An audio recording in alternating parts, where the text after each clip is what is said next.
সবাইকে সংবাদ এক নজরে স্বাগত। সঙ্গে আছি আমি আব্দুর রউফ। গণহত্যা সহ মানবতা বিরোধী অপরাধে জড়িত থাকার অভিযোগে আওয়ামী লীগের অন্য 5 নেতাকে আজ ট্রাইব্যুনালে হাজির করা হয়েছে।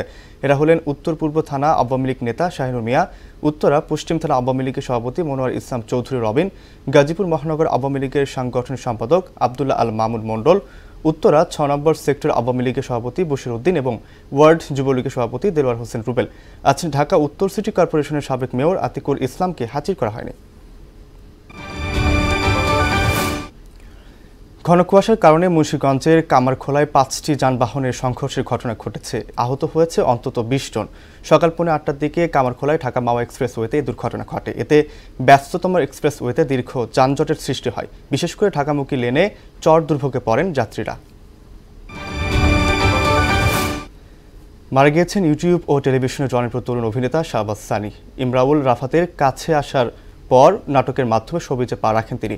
2018 সালে গোলাম কিবরিয়া ফারুকির পরিচালনায় আব্দুল্লাহ নাটকে প্রথমবার প্রধান চরিত্রে দেখা যায় তাকে। তার অভিনীত জনপ্রিয় নাটকের মধ্যে রয়েছে চরের মাস্টার, বিফলে মূল্য ফেরত, ট্রাভেল শো ও মহব্বত।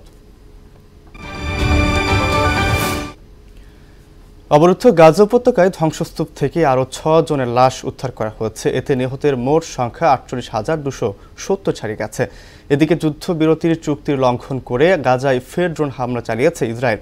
এতে হামাসের 3 সদস্য নিহত হয়েছেন বলে রোববার জানিয়েছে ইসরায়েলের প্রতিরক্ষা বাহিনী IDF।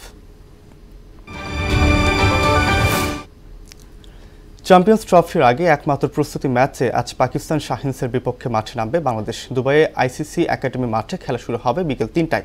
দুবাইয়ের তাপমাত্রা এই মুহূর্তে ঢাকার মতোই। আবহাওয়ার সঙ্গে মানিয়ে নেওয়ার বাড়তি চ্যালেঞ্জ থাকছে না বাংলাদেশের জন্য।